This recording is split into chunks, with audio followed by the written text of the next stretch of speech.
I don't think I was ever fat.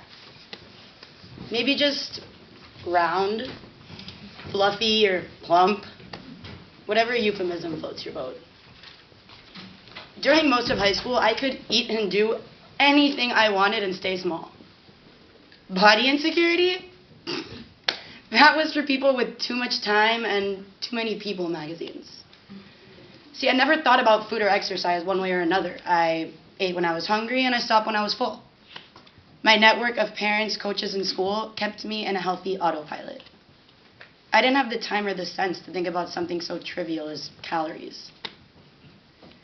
When I stopped playing sports my senior year of high school, my life lost structure. I didn't have practice after school. I had a car that could take me anywhere.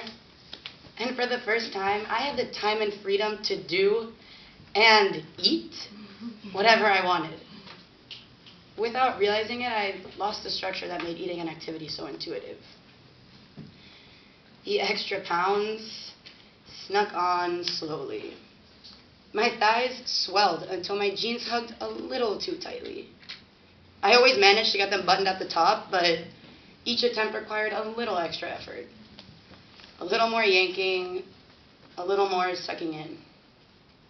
They wore thin around the seams, straining from the extra inches. My face became fuller. The metal bleachers at football games became more comfortable with a little extra padding. The weight crept on like leaves changing in the fall. It takes months for every leaf to change color, right? Then one day you look outside expecting to see the familiar sea of green to find burnt orange and brown. One day I looked at myself in the mirror and realized I was suddenly fat. Sorry, I was round.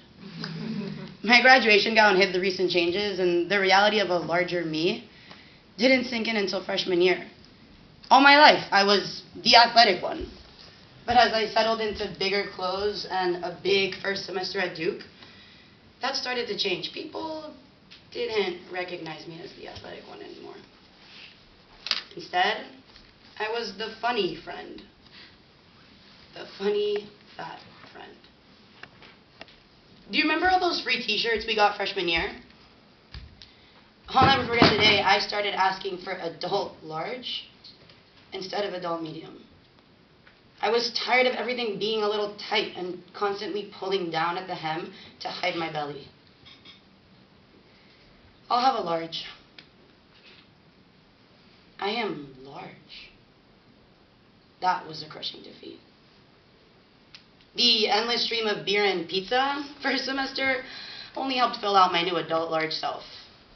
I came home for winter break plumper than ever. You see, my parents weren't worried, just concerned. Passing comments became not so subtle. We just want you to be healthy and happy.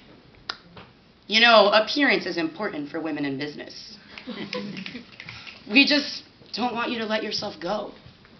Once you lose control of your weight, it's really hard to get it back. They were right. I needed to take control again. I woke up January 1st, 2015, with a New Year's resolution. I was going to get healthy again. Happy and healthy in the new year, I'll do whatever it takes. Happy and healthy and hungry in the new year. I launched a full-fledged attack on that extra fluff. Power of mind over body. With self-control and discipline, I meticulously tracked calories in and calories out. I planted a calculator in my brain that I'm still trying to shut off. The pounds started to melt away. I enrolled in a PE class, opted for veggies, and said no to the late night munchies. Calories in, calories out. It was almost too easy. I weighed myself religiously each week, feeling like the winning contestant on The Biggest Loser as I stepped on that scale. 2 pounds one week, 3 pounds the next. I didn't have a goal in mind, I just wanted to get back to my old self. I came home that summer to constant praise. We're so impressed by your hard work to get healthy again. My mom took me shopping for new clothes. My dad smiled and admired. Good for you, as I politely turned down bread at dinner, taking an extra heap of broccoli instead. I'd bump into my old neighbor at the grocery store. Wow, you look so good. College is treating you well. I silently gloated at the thought of my high school ex, looking at my Instagram. Look how happy I am. Look how thin I am. I went into sophomore year, set to continue my new healthy behaviors. I cracked the code, now I just needed to keep up the same healthy habits. But at what point do diet tricks become starvation tactics? Drink a big glass of cold water before each meal. Try to fill up on vegetables. Avoid carbs. Avoid eating late at night. Avoid eating between meals. Avoid eating altogether. I kept losing weight.